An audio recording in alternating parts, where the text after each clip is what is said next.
Hello student, आज आप chapter number 6 object आधारित ख्यालों जावाना चैप्टर 6 to 12 आप चालू करिए छे। तो चैप्टरना नाम उपरथी सौथी पहलो जो शब्द है जो तमने ख्याल ना आवे तो ये है ऑब्जेक्ट। पण तमे 11th ની અંદર આ સબ્જેક્ટ વિશે ભણી ચૂક્યા છો। ઓબ્જેક્ટ એટલે શું કહેવાય? તો ઓબ્જેક્ટ એટલે કોઈ વસ્તુ જેને આપણે સ્પર્શ કરી શકીએ છીએ અને સ્પર્શ ન પણ કરી શકતા હોઈએ એ ટાઈપની કોઈ પણ વસ્તુ જેને આપણે ઓબ્જેક્ટ કહીએ છીએ। તો આપણે જે ચેપ્ટર 6માં ભણવાના છીએ તો ઓબ્જેક્ટ આધારિત ખ્યાલો કે ઓબ્જેક્ટ કેવી રીતે કાર્ય કરે છે, જાવામાં કેવી રીતે કામ આવે છે એના વિશે આપણે આ ચેપ્ટરમાં ભણવાનું છે। ખૂબ જ અગત્યનું અને સહેલું ચેપ્ટર છે, બરાબર ભણજો। આપણે આજે વેબ સાઇટ અને વેબ આધારિત પ્રક્રિયાઓના યુગમાં છીએ, જેમાં વિનિયોગનો ઝડપી વિકાસ તેમજ સોર્સ કોડનો પુનઃ ઉપયોગ ઘણો અગત્યનો છે। આનો મતલબ એવો થયો કે આજે તમે બધા મોબાઈલની અંદર એપ્સ બી આપણે યુઝ કરતા હોઈએ છીએ। એમાં આપણે જોયું હશે કે 15 દિવસે અથવા મહિને એની અંદર અપડેશન આવે છે। તો આ અપડેશનનું કારણ શું? તો એનું ઝડપી વિકાસ। અને એ લોકો શું કરે કે જે જૂનું જે સોફ્ટવેર અથવા એપ્સની જે ખાસિયત હોય એને જ અપડેટ કરતા હોય છે, એટલે એ સોર્સ કોડ જે હોય એનો પુનઃ ઉપયોગ કરતા હોય છે, જેનાથી એ લોકો એને અપડેટ કરી શકતા હોય છે। સોફ્ટવેર સિસ્ટમના વિશ્લેષણ, ડિઝાઇન અને અમલીકરણમાં ઓબ્જેક્ટ આધારિત પદ્ધતિ કે ક્રિયા નોંધપાત્ર ભૂમિકા ભજવે છે। હવે સોફ્ટવેરને ઘણા લોકો સિસ્ટમ બી કહે છે। વિશ્લેષણ એટલે ડેટા ભેગા કરવા, જુદું પાડવું, એ રીતે એની ડિઝાઇન કરવી, કેવી રીતે આ સોફ્ટવેર કામ કરશે, કેટલો સમય બગડશે તે બધું। અને અમલીકરણ દેટ મીન્સ આપની આગળ બધું સોફ્ટવેર રન થઈને જ દેખાતું હોય। આ બધામાં ખૂબ જ અગત્યની જે પદ્ધતિ છે એનું નામ છે ઓબ્જેક્ટ આધારિત પદ્ધતિ। ઓબ્જેક્ટ આધારિત પદ્ધતિનો ઉપયોગ કરીને બનાવેલ સોફ્ટવેર વધુ વિશ્વસનીય છે અને તેની જાળવણી, પુનઃ ઉપયોગ અને તેના વિકાસનું કાર્ય ખૂબ જ સહેલું છે।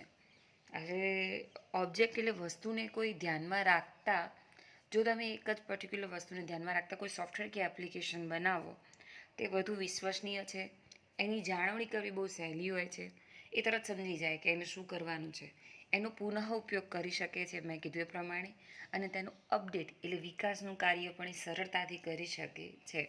તો આ ચેપ્ટરની અંદર આપણે ઓબ્જેક્ટથી શું સોફ્ટવેરમાં બધો ફાયદો થાય એના વિશે આપણે ભણવાના છીએ।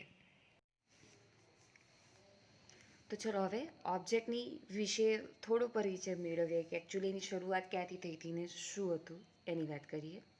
તો ઓબ્જેક્ટ આધારિત પ્રોગ્રામની શરૂઆત થઈ હતી 1960ના સમયગાળામાં।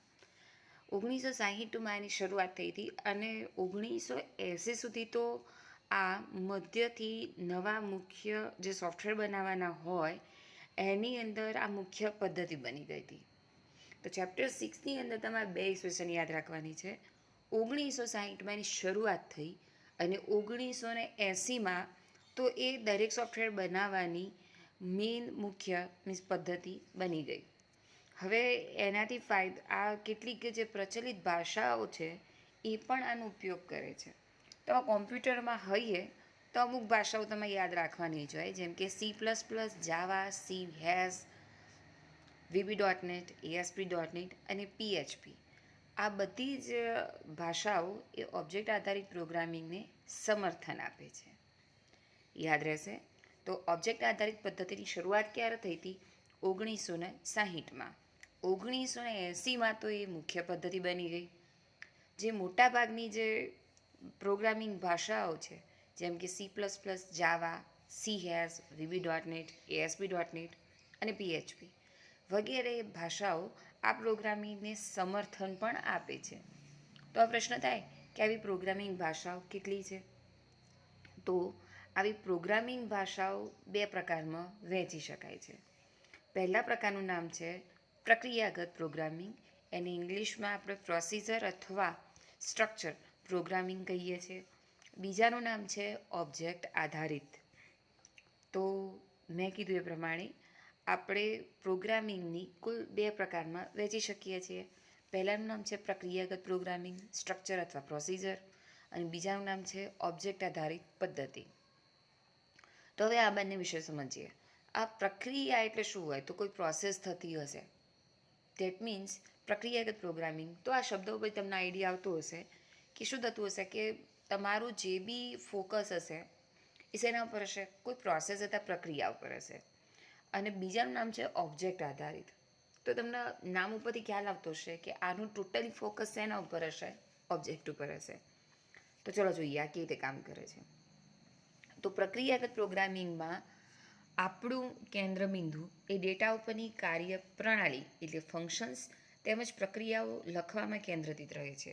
મેં કીધું એ પ્રમાણે કે તમારું ટોટલી ફોકસ ડેટ મીન્સ પ્રક્રિયાગતની અંદર ટોટલી ફોકસ એના ઉપર હશે.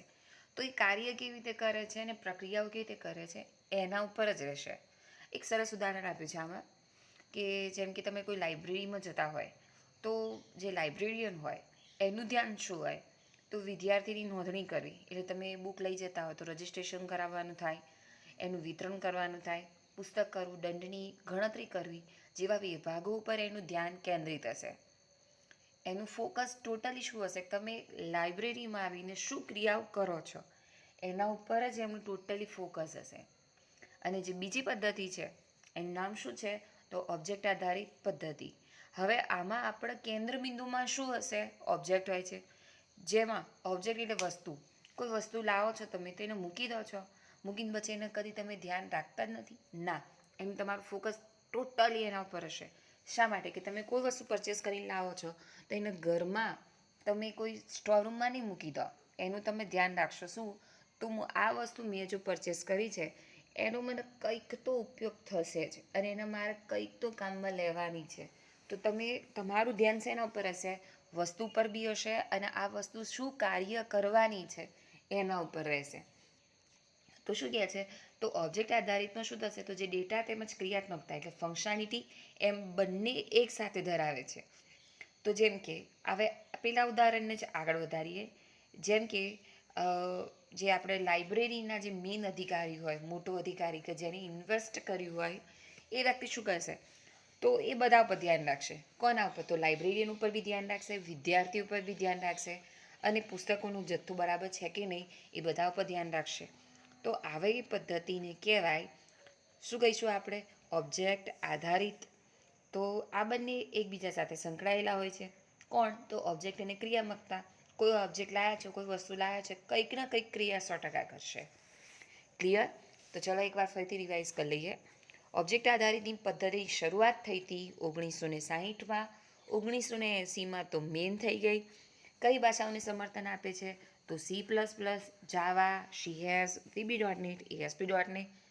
પ્રોગ્રામિંગની રીતો કેટલી હોય? તો 2 પ્રકારમાં વહેંચાય. કઈ? તો પ્રક્રિયાગત પ્રોગ્રામિંગ અને ઓબ્જેક્ટ આધારિત પ્રોગ્રામિંગ. પ્રક્રિયાગતમાં કેન્દ્રબિંદુમાં શું હોય? પ્રક્રિયા હોય. જ્યારે ઓબ્જેક્ટ આધારિતમાં કેન્દ્રબિંદુમાં શું હોય? તો ઓબ્જેક્ટ હોય. અને ઓબ્જેક્ટ 2 વસ્તુ લઈને આવે. એક ઓબ્જેક્ટ પોતે અને એની ક્રિયાત્મકતા બંને સાથે લઈને આવશે.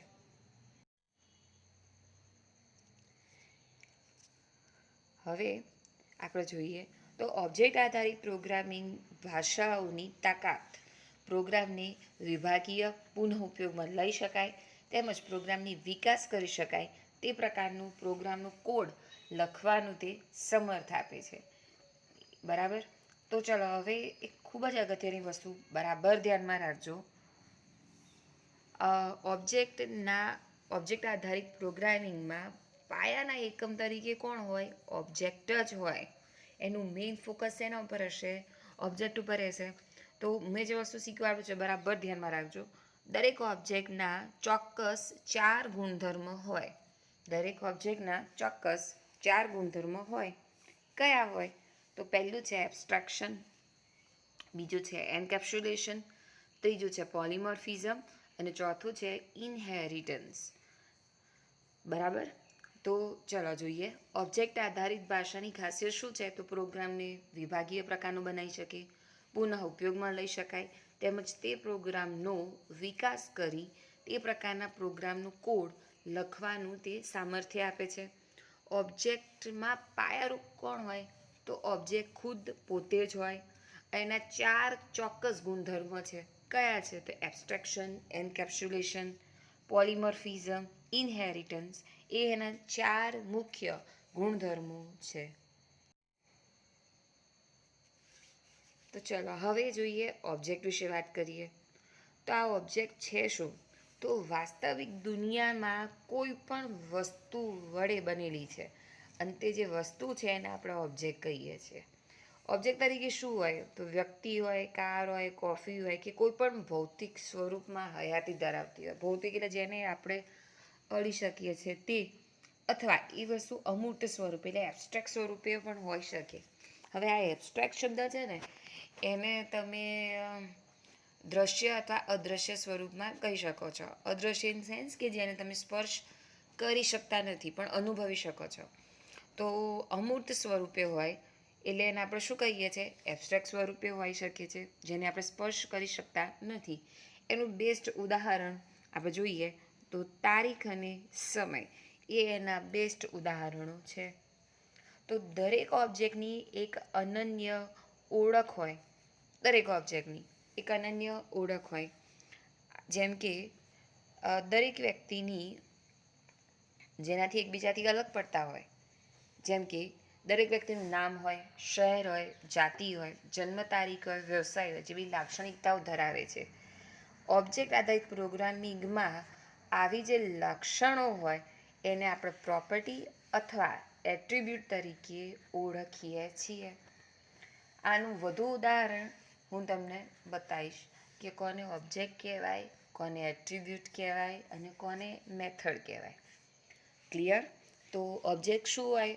તો વાસ્તવિક દુનિયાની કોઈ પણ વસ્તુ એને આપણે શું કહીએ છીએ? ઓબ્જેક્ટ. ઓબ્જેક્ટ કેટલા સ્વરૂપે હોય? 2 સ્વરૂપે. તો કયું હોય? તો એક ભૌતિક સ્વરૂપે જેને આપણે અડી શકીએ છીએ. બીજું છે અમૂર્ત એટલે એબ્સ્ટ્રેક્ટ સ્વરૂપે જેને આપણે સ્પર્શ કરી શકતા નથી. હવે જેને સ્પર્શ નથી કરી શકતા એને શું કહેવાય? અમૂર્ત. કોણ છે?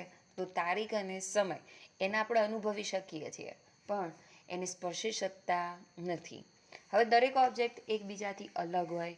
હવે અલગ એને ઓળખી બતાડવા માટે આપણે કોનો ઉપયોગ કરીએ છીએ?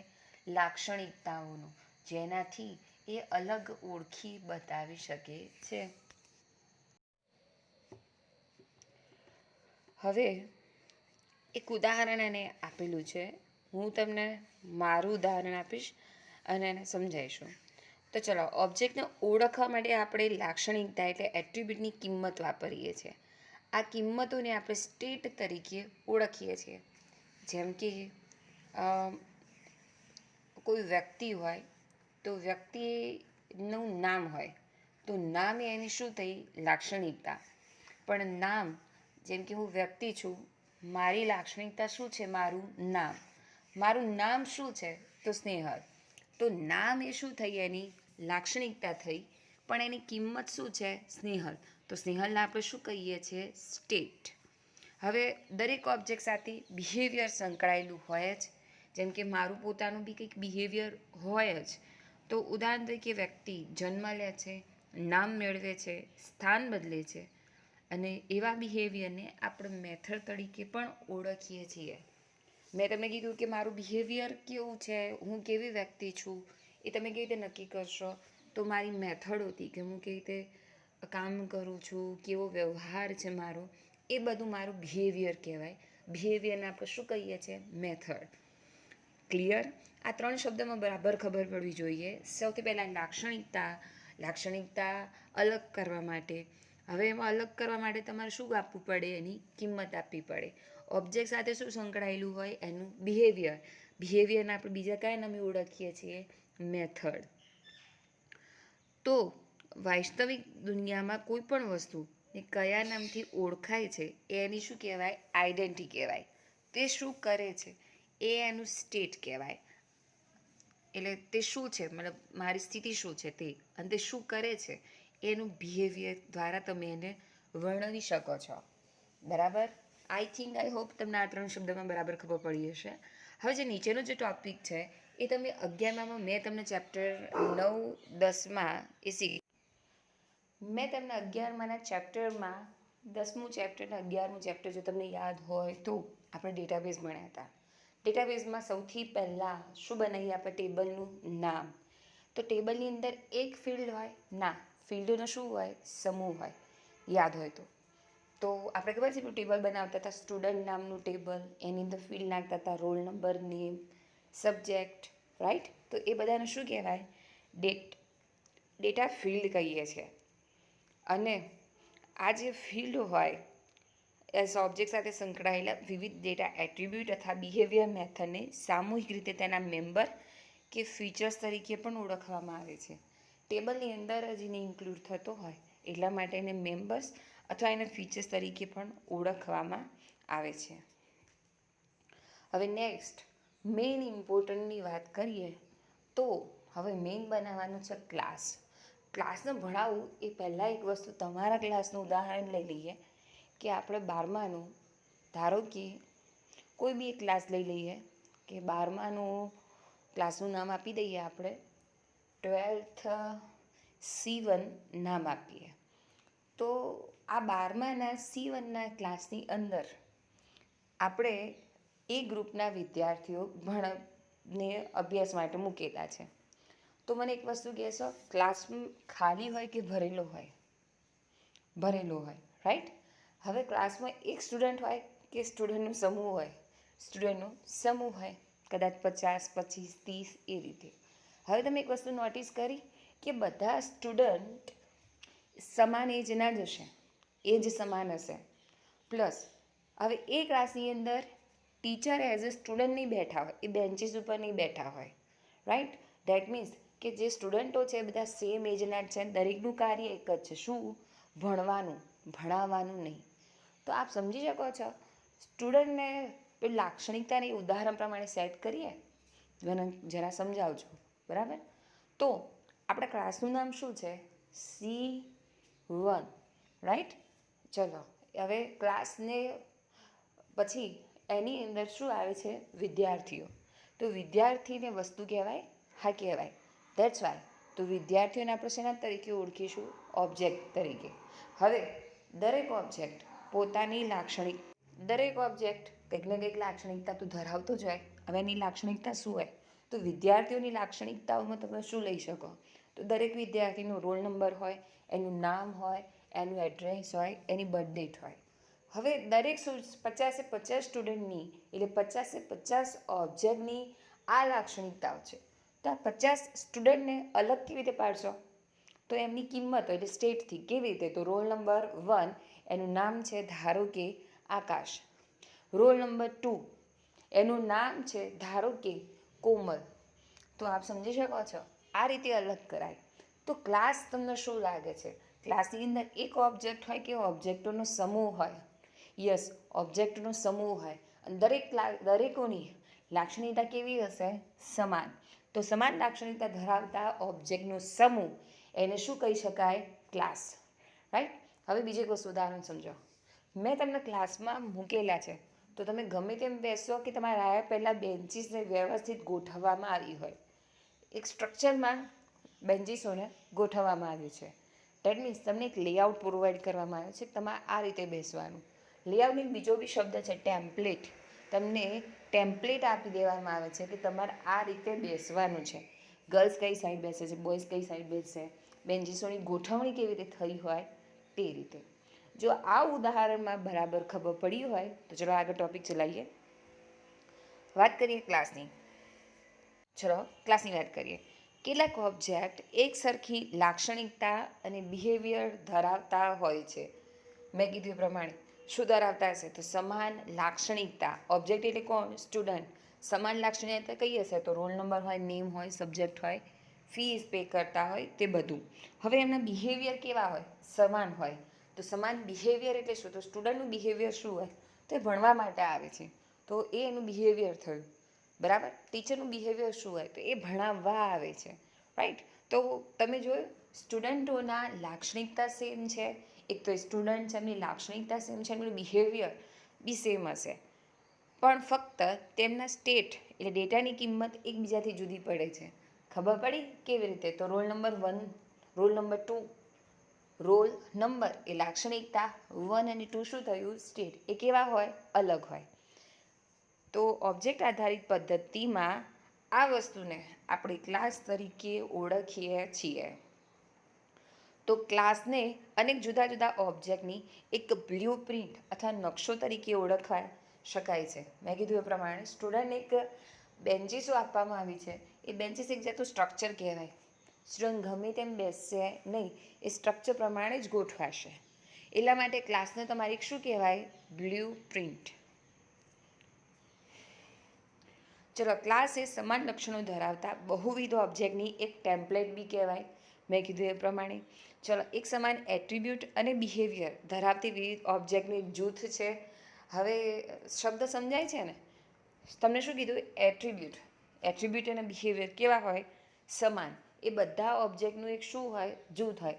ક્લાસમાં એક સ્ટુડન્ટ ના હોય, સ્ટુડન્ટનું શું હોય? સમૂહ. સમૂહને આપણે શું કહીએ છીએ? જૂથ. અને ક્લાસના જુદા જુદા ઓબ્જેક્ટનું સિમેન્ટિક હેતુ એક સરખો હોય છે. મતલબ સિમેન્ટિક હેતુ એટલે કે તમે કહીએ ને અર્થ વગરનો હેતુ સમાન જ હોય મોસ્ટલી. એને આપણે શું કહીએ છીએ? ક્લાસ. અહીં એક બેસ્ટ ઉદાહરણ આપ્યું છે. હું તમને બીજા વધારાના પણ ઉદાહરણ આપીશ. અહીંયા જુઓ, ચોપડીના ઉદાહરણ પ્રમાણે જઈએ. હું પછી તમને બીજા ઉદાહરણો પ્રોવાઈડ કરું છું સરસ સમજાય એ રીતે. તો સૌથી પહેલાં ક્લાસ શું છે? તો પર્સન એ આપણા ક્લાસનું નામ છે. હવે એની લાક્ષણિકતાઓ શું હોય? તો દરેક પર્સનનું શું હોય? નામ હોય, સિટી હોય, જેન્ડર હોય, બર્થડેટ હોય અને એનું પ્રોફેશન્સ હોય. તો સૌથી પહેલાં જુઓ, નેમ લાક્ષણિકતા થઈ અને મિસિસ ડાયના. તો ડાયના એ એનું સ્ટેટ થયું, રાઈટ? એવી રીતે આપ બધાના સમજી શકો છો. તો ધ્યાન આપો. કોમન શું છે? તો પર્સન છે, એની લાક્ષણિકતાઓ બી કોમન છે, પણ આ દરેકના પ્રોફેશન્સ જુઓ અલગ છે, નામ અલગ છે, એ જ અલગ છે. એટલે માટે આ બધા અલગ અલગ એકબીજાથી અલગ અલગ ઓળખી શકાય છે. આઈ હોપ તમે ઉદાહરણથી બરાબર સમજી શક્યા છો. ચલો, હવે ક્લાસ ડાયાગ્રામનો પરિચય. હવે મને એક વસ્તુ કહેજો કે એક ઉદાહરણ સમજીએ પછી આની અંદર ઇન્ક્લુડ થવાનું, બરાબર? તો કોઈ બી ક્લાસ હોય, કોઈ બી ક્લાસનો કોઈ બી એક સ્ટુડન્ટ લઈ લઈએ. તો તમને જ્યારે પ્યુન બોલાવવા આવે અથવા કોઈ શિક્ષક ઓળખતા હોય, તો હંમેશા શિક્ષક અને પ્યુન જે તે સ્ટુડન્ટને એના ક્લાસથી ઓળખતું હોય કે એના નામથી ઓળખતું હોય. ફોર એક્ઝામ્પલ, કે આપણે એ સ્કૂલમાં 1000થી ઉપરના સ્ટુડન્ટ હોય છે. હવે તમારા પેરેન્ટ્સ મને બોલાવવા આવશે કે ભાઈ મારા છોકરા કે છોકરીને મને બોલાવી આપો. હવે એવા દરમિયાન હું તમને એમ કહીશ કે તમે નામ કહો. તો મને એવું કહેશે 1000ના સ્ટુડન્ટમાંથી એમ કહે કે મને કોમલ નામના મારી ડોટરનું નામ છે, મને એને શોધી આપો. એ સરળ રહે. અથવા એ મને એમ કહે કે બેન મારી છોકરી 12થના C1ના ક્લાસમાં ભણે છે અને એનું નામ કોમલ છે. કઈ વસ્તુ સરળ રહેશે? કે કોમલ નામથી 1000 સ્ટુડન્ટમાં શોધવા જવાનું કે છોકરી 6ઠ્ઠામાં છે, 7મામાં છે, 8મામાં છે, એમાં છે? એ શોધવું સરળ છે કે એના પપ્પા મને એમ કહી દે કે 12th C1ના ક્લાસમાં મારી ડોટર છે, એનું નામ કોમલ. કઈ વસ્તુ સરળ રહે છે? યસ, એને ક્લાસવાળું. તમે નોટિસ કર્યું છે હંમેશા ક્લાસનું નામ પહેલાં બોલાય, એના પછી સ્ટુડન્ટ આવે અને એના પછી જ એની મેથડો આવે, રાઈટ? તો હંમેશા સૌથી પહેલાં શું ધ્યાનમાં રાખવાનું? ક્લાસનું નામ આવે, એના પછી એના સ્ટુડન્ટ આવે અને એના પછી એમની જે મેથડો હોય કે ક્લાસ ભણવામાં કેવું છે, સારું છે, સારું બિહેવિયર છે, એ બધું છેલ્લા આવે. પણ સૌથી પહેલાં ક્લાસનું નામ આવે. હજુ ખબર ના પડે તો આપણે 11થમાં મેં તમને શીખવાડ્યું હતું શું? તો પહેલાં શું આવે? ટેબલનું નામ. પછી આપણે એના ફેલે લઈએ છીએ અને પછી છેલ્લે યાદ હોય તો એક્સેલ જેવી શીટ ખોલી હતી, એની અંદર તમે ડેટા એન્ટ્રી કરી હતી. આઈ હોપ તમને યાદ આવી રહ્યું છે. તો ચલો હવે ચોપડી પ્રમાણે જઈએ. ચલો, ક્લાસ ડાયાગ્રામ અનેક ક્લાસનો સમૂહ હોય, અવરોધો હોય અને જુદા જુદા ક્લાસ વચ્ચેના સંબંધની સ્થિતિની રજૂઆત કરે છે. હવે જ્યારે તમે એડમિશન લેતા હો તો મારે એક ક્લાસ ના બનાવવાનો હોય, ક્લાસનો સમૂહ હોય, ડેટ મીન્સ 5 કે 6. તમે જેવા એડમિશન લઈને આવો છો પહેલાં મેં આ બધું તૈયાર કરી રાખેલું હોય કે કયું છોકરું કયા ક્લાસમાં બેસવાનું છે, એની બેન્ચીસો અરેન્જ થયેલી હોય, એ બધું અરેન્જ થઈને તૈયાર જ હોય. તો ડેટ મીન્સ મેં શું બનાવ્યો હશે? ક્લાસનો ડાયાગ્રામ. હું સર સાથે ચર્ચા કરું છું કે મારે એ ગ્રુપના આટલા ક્લાસ બનાવવાના છે, બી ગ્રુપના આટલા બનાવવાના છે, અને હું એ ક્લાસ ના બનાવતા હોઉં, શું બનાવીશ? ક્લાસનો સમૂહ. હવે એમાં અવરોધો બી આવે, મારે ડિસાઈડ કરવું પડે કે ગુજરાતી મીડિયમ ક્યાં બેસશે, ઇંગ્લિશ મીડિયમ ક્યાં બેસે છે, અને જુદા જુદા ક્લાસ વચ્ચેના સંબંધની સ્થિતિને રજૂ કરે છે. દેટ મીન્સ, તો ચલો જોઈએ આગળ. ક્લાસ ડાયાગ્રામનો પરિચય. તો ક્લાસ ડાયાગ્રામ એ અનેક ક્લાસનો સમૂહ હોય, અવરોધો હોય અને જુદા જુદા ક્લાસ વચ્ચેના સંબંધની સ્થિતિને રજૂ કરે છે. તો મેં જ્યારે તમારે એડમિશન થયું હતું ત્યારે એક ક્લાસનું આયોજન ના કર્યું હોય, મેં બધા જ ક્લાસનું પહેલેથી આયોજન કર્યું હોય, અને મારી પાસે શું હોય? ક્લાસનો સમૂહ હોય, અવરોધો હોય. દેટ મીન્સ કે મારે ડિસાઈડ કરવું પડે કે ગુજરાતી મીડિયમ એક સાઈડ રહેશે, ઇંગ્લિશ મીડિયમ કઈ સાઈડ રહેશે. એ બધા અવરોધોનો મેં ધ્યાનમાં રાખ્યા હોય. અને બીજો, જુદા જુદા ક્લાસ વચ્ચેના સંબંધની સ્થિતિને રજૂ કરી હોય. દેટ મીન્સ કે મારે એમ કહેવું પડે કે અહીંયા એકલું ગુજરાતી મીડિયમ હશે, અહીંયા એકલું ઇંગ્લિશ મીડિયમ હશે, અહીંયા સેકન્ડરી હશે કે હાયર સેકન્ડરી હશે. ચલો, હવે આ એક પૂરું નામ મેં તમને ફૂલ ફોર્મની વિડીયોમાં શીખવાડ્યું હતું. યુનિફાઈડ મોડેલિંગ લેંગ્વેજ, UML નો ઉપયોગ કરીને ઓબ્જેક્ટ આધારિત સોફ્ટવેરની પ્રતિકૃતિ એટલે મોડલ તૈયાર કરી શકાય છે. અને જે વિનિયોગની તમારે રચના તૈયાર કરવાની હોય એને તમે આની અંદર દ્રશ્ય એટલે વિઝ્યુઅલ મોડેલિંગ ભાષા, અને એક મોડેલિંગ ભાષા છે. હવે સીધી વસ્તુ છે, મોડલ હોય એટલે દ્રશ્ય સ્વરૂપે જ હોય, જેને તમે જોઈ શકતા હોય. હવે આ બનાવી છે કોને? તો OMGA, it's a object management group, જેના દ્વારા એની બનાવવામાં આવ્યું છે. તો ચલો જોઈએ. તો ક્લાસ ડાયાગ્રામમાં કોઈ પણ ક્લાસને રજૂ કરવા માટેનો આઇકન નીચે મુજબ પ્રમાણે હોય છે. કેવી રીતે હોય? તો નામ હોય, એટ્રીબ્યુટ હોય અને બિહેવિયર હોય. એને એક લંબચોરસમાં 3 વિભાગમાં વહેંચવામાં આવે છે. તો મેં કીધું પ્રમાણે સૌથી ઉપર શું હોય?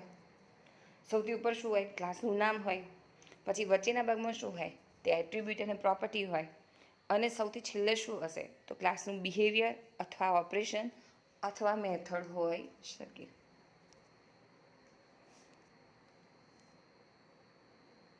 જુઓ, અહીંયા આપેલું છે લંબચોરસ આકૃતિ.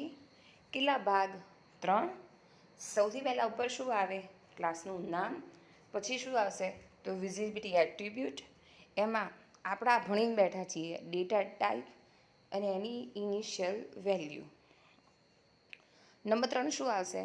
તો વિઝિબિલિટી ઓપરેશન હોય, આર્ગ્યુમેન્ટનું લિસ્ટ હોય અને રિટર્ન ટાઈપ હોય. હવે નીચે જોવા આખું ઉદાહરણ આપ્યું છે. ક્લાસનું નામ શું છે? Person. Name, city, gender, birthday, professions, એ બધા એના શું છે? એટ્રીબ્યુટના નામ. હવે તમને યાદ હોય તો આપણે ડેટા ટાઈપ ભણ્યા હતા. સ્ટ્રિંગ, એમ, ડેટ, સ્ટ્રિંગ, આ બધી શું છે? ડેટા ટાઈપ છે. મેં તમને મેથડ અને વિધેય બી શીખવાડ્યું હતું. Set birth date. જુઓ, વિધેય અને મેથડ નાના કૌંસથી શરૂ થાય, દેખાય છે?